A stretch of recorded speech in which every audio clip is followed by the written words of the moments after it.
hustlers. Just a quick comment. I thought each one of these artists was very kind of like hypnotic in their own way, in three different ways. We just sort of went into their worlds. Any questions with question marks up here? Well, for poets, I always like to find out where you got who influenced you, what writers, and kind of what your ideas are in terms of what you're trying to accomplish and so forth.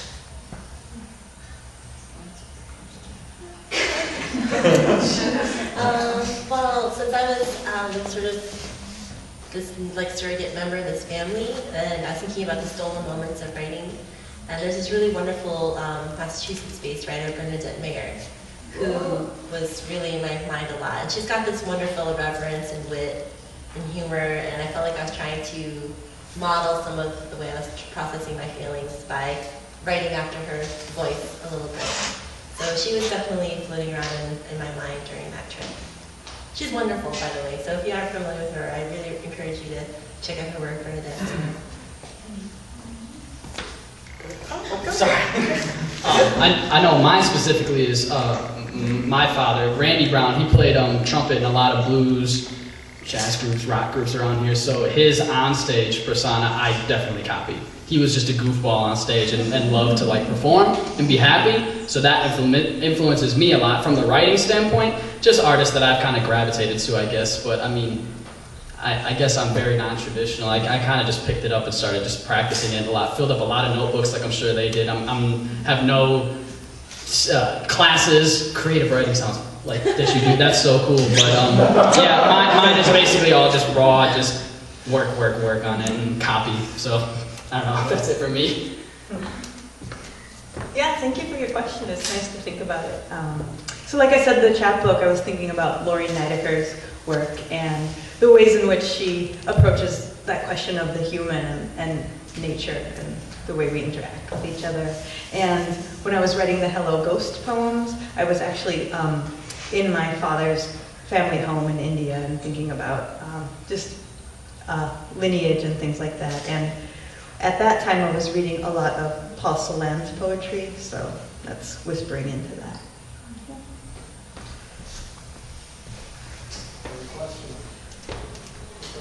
What do you guys do to battle writer's block? You guys can just take that off and pass it around too. I drink.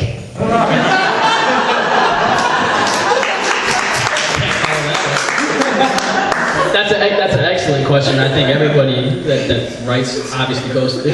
I can't even know if you can. It's too good to start. We can just end it on that.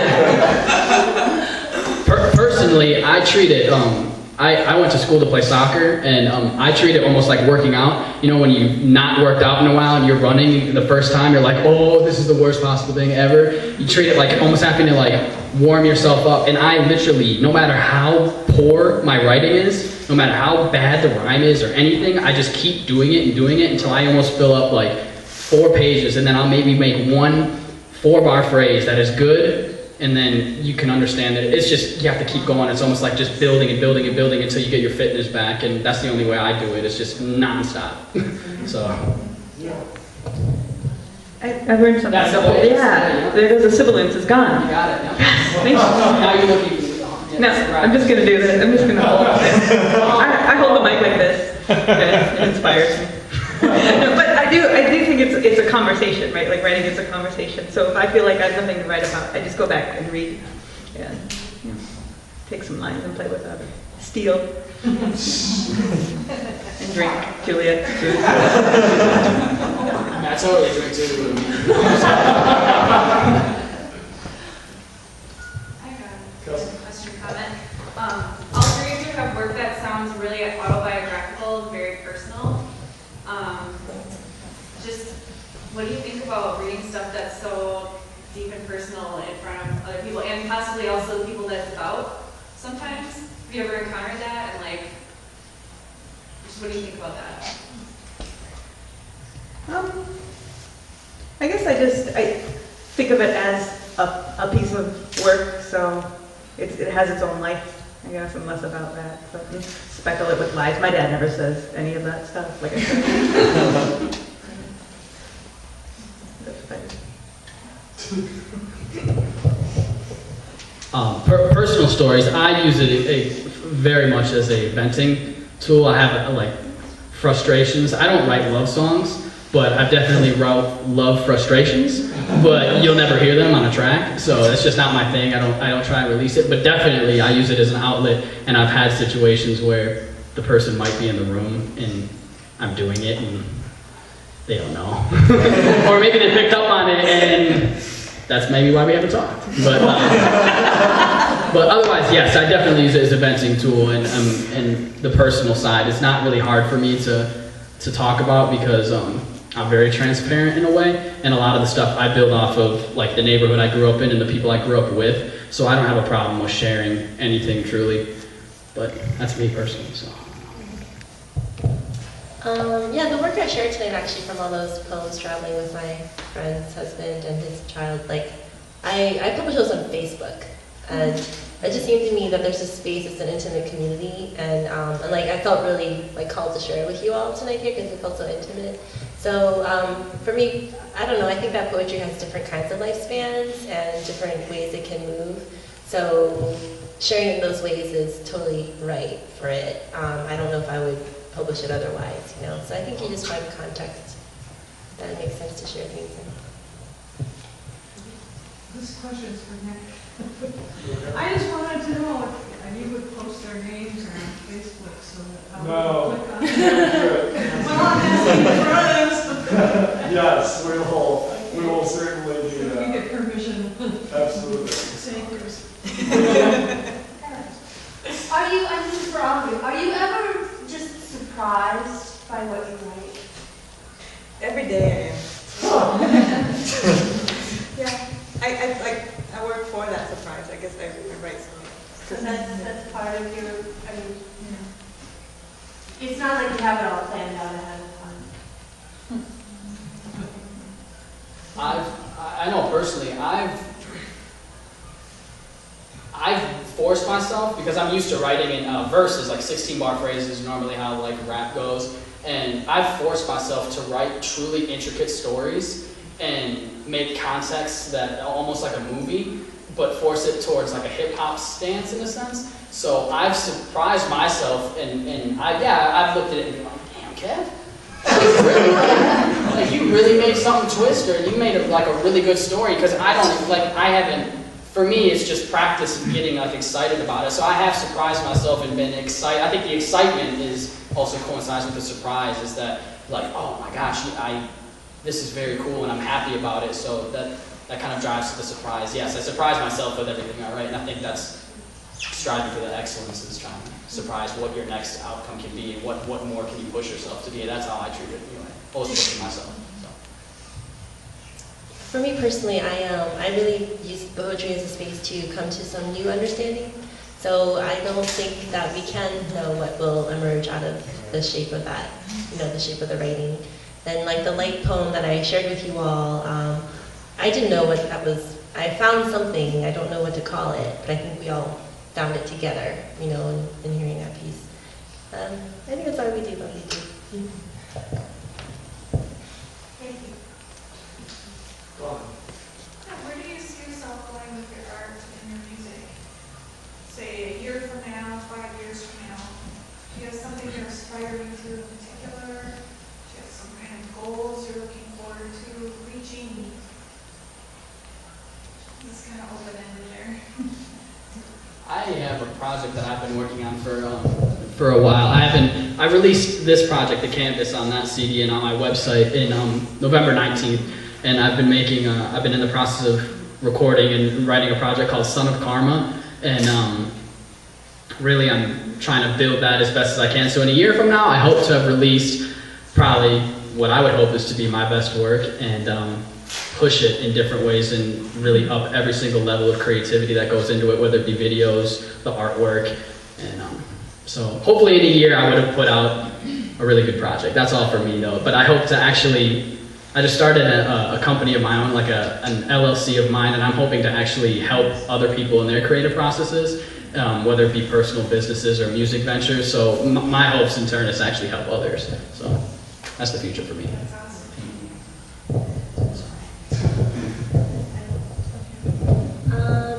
I'm a writer, and I work in language, but I'm interested in taking those very special language experiences that occur in poetry and moving them into other environments. So I've been working on some more language installation design and kind of sculptural work.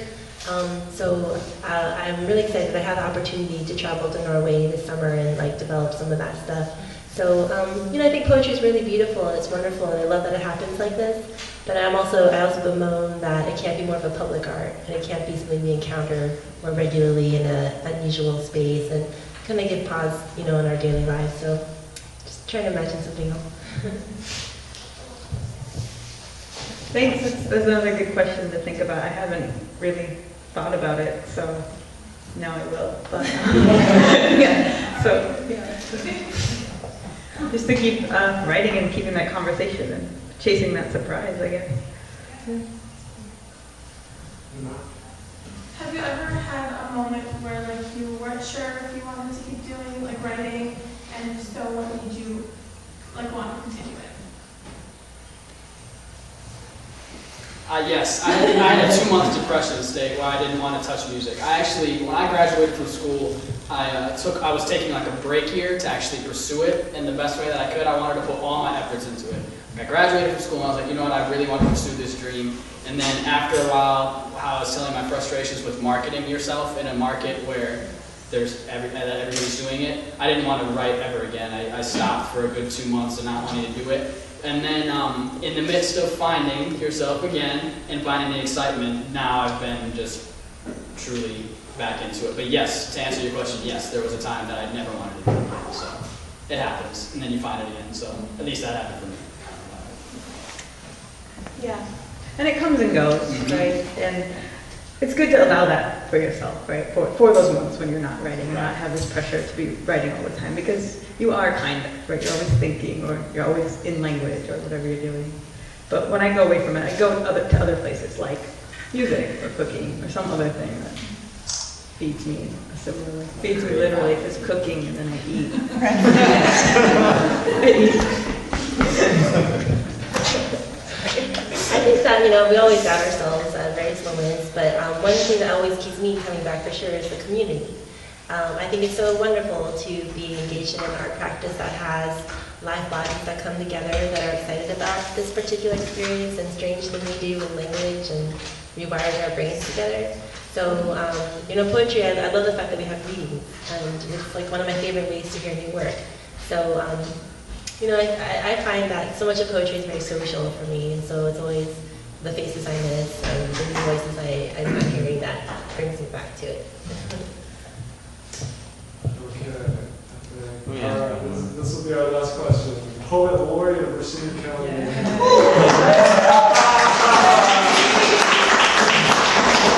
This is actually specifically for you because you're a teacher.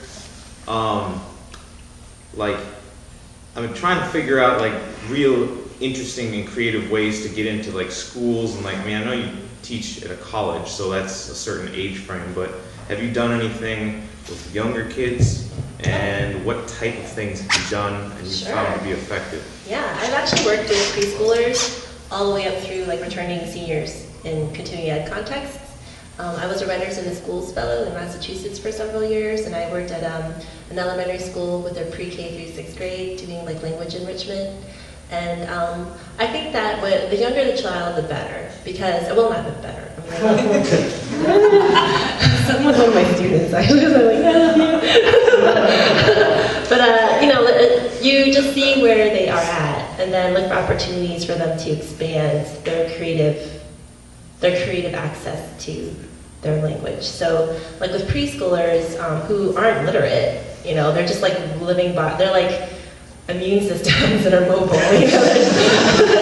they're little weather storms, but with them, I would do a lot of body work, so we'd pretend to be animals, and then they would tell me stories about being an animal, or I would bring in a beautiful object like flowers, you know, it's like, well, what secrets do you want to tell this flower? What are your dreams for it? So just getting them to kind of like narrate and start to put images together. I find that schools, I hate to say it, but they're so starved for these enrichment opportunities that, you know, it really just takes a little muscle to develop relationships with the school program and ask to come in and make special presentations. You know, I wish that there were more support for that kind of work in the curriculum, you know, but a lot of that stuff just sort of comes out of like, you know, knocking around and or having people who are teachers who are willing to have you come into the class. I mean, I was fortunate to actually work in the program, a Writers in the Schools program, but it seems to me there's such a lively writing community here. There's absolutely support for something like that, you know. It would be great for you to be in the schools. I think the students would be so lucky to have you in there. Last question. Do you guys have books for sale here? Kevin's got CDs for free right here, right by Dave's bum here. Do you guys have books for sale? I brought like two. Two books for sale. Don't walk, folks. All right. Well, with that, let me say it. So, buy books, buy knit goods, take free CDs, take posters and put them places. Get on the Bonk listserv if you want. A massive thank you to all of you for coming, and let's give these guys